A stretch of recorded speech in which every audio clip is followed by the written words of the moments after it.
Kaleb, thanks for joining us from the country. I see you got some Wi-Fi on that farm. I got some Wi-Fi. It's barely there, but it is there. Kaleb, I'm not gonna lie, and no shade, hashtag respectfully. I did not expect you to hang like that. You are the GOAT.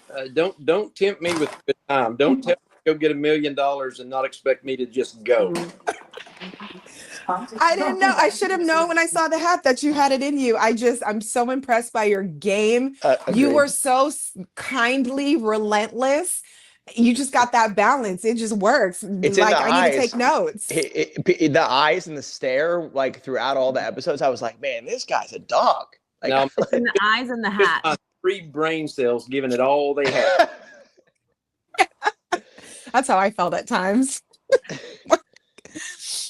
Oh my gosh, this is so great. So, Kaleb, what have you been doing since you've been outside the stag?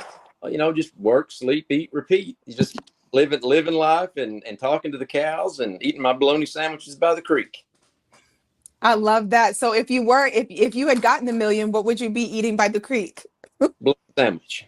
And see, and I knew it. The that's money so doesn't good. make the man. Kaleb, we were talking about earlier a couple of things. Obviously, you had maybe more pivotal decisions than anybody in season 2, just with how you were at the center of the game, had the $1 million twice. The kill shot to take Kevin out. What was the thought process there? Why was he the choice? And did you consider anybody else in that moment? So Kevin, everybody has their own games, right? Their own gifts. I tease, we've all got our own war chests to go to work with. And mine was the most vulnerable to 3 people in the house. And one of those people was Kevin. Kevin's a hard worker. Like you guys say, he's always, you can look in his eyes and they're just going back and forth. He's processing. And he's a professional athlete. He was just the hardest worker in the room when it come to investigation. And so I was really susceptible to Kevin, and I don't mean this in any kind of way, but Kevin scared me more than Nick did when it come to actually exposing my game. Mm-hmm. That was Wow. that was the insight we were looking for. That makes a ton of sense. Kaleb, so we talk about final game. You were the linchpin of the final game, right? You had the second to last move. What was your thinking? Were you trying to be like second? You didn't want to give away your millionaire advantage. And then what is it like? Because I think, you're the only one who's had to make a move in the box moving game here of any of us on the screen. Like, what are you thinking? What is the decision process like, and how nerve-wracking is that? So I felt confident that Nick knew that I was a millionaire. I felt like all my efforts had failed. So I just sat back. I knew last season what had happened, so I took that into consideration. And then I just went inside and thought, okay, if I'm Jersey Nick, what am I going to do? And I simply just read it wrong. I thought that he would be certain that I was going to switch the box, that I was going to switch the money. And so I stepped back and I said, okay, so what if I go against the grain here? I keep it.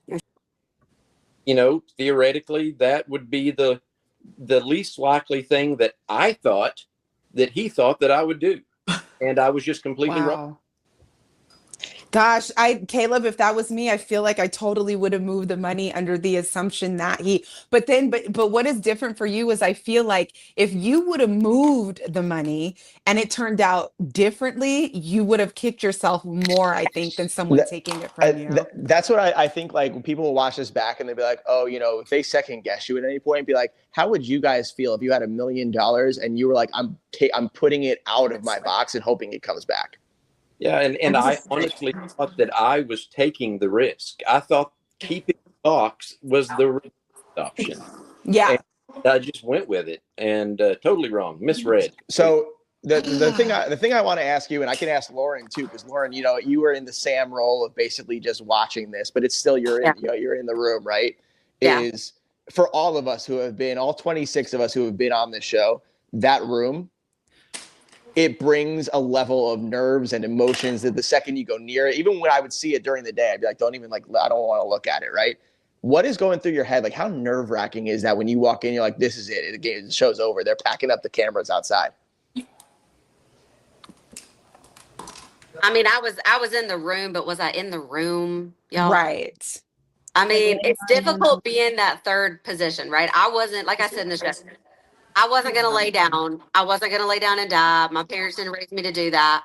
I was going to try and do something, but it's very difficult, like you said, to be in that room. It's very difficult to know that you have no options, right? Mhm. And it's weird because the only thing you have is your voice. And I mean, one could say I didn't use it, right?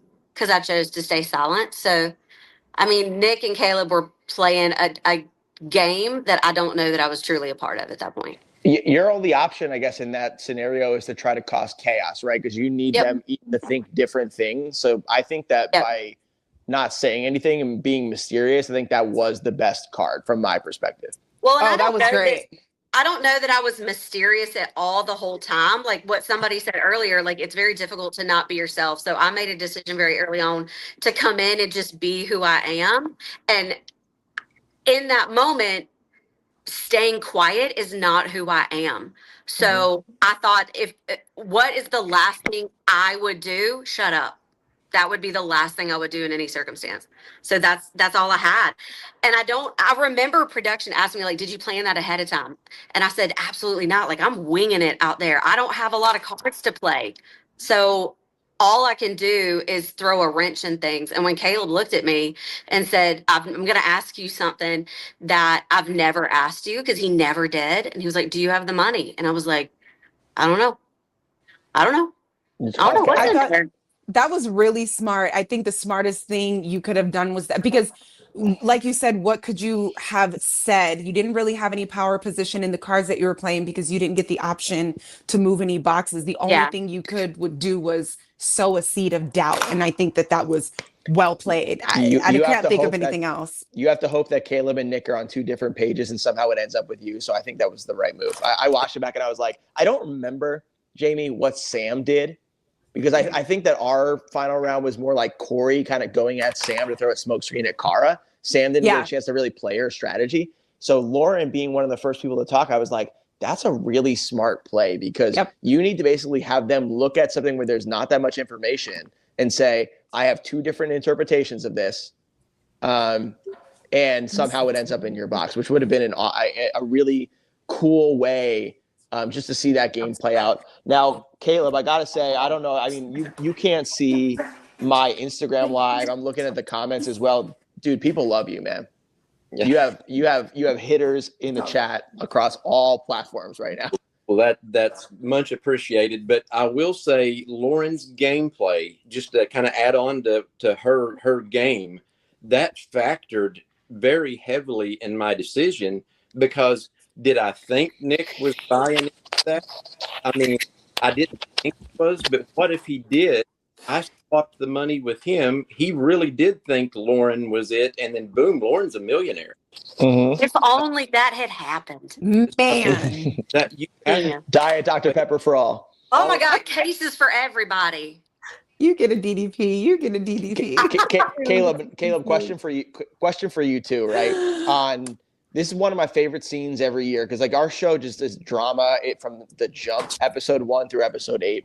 But it really, for me, sort of peaks with the scene on the couch between the two people who are moving the boxes. Our season had it between Kara and Corey as well. So you just played your move. You go upstairs and Nick interrogates you. What is that conversation like? I can't imagine looking into the eyes of another person who's going to make a move that will either give me or cost me $1 million.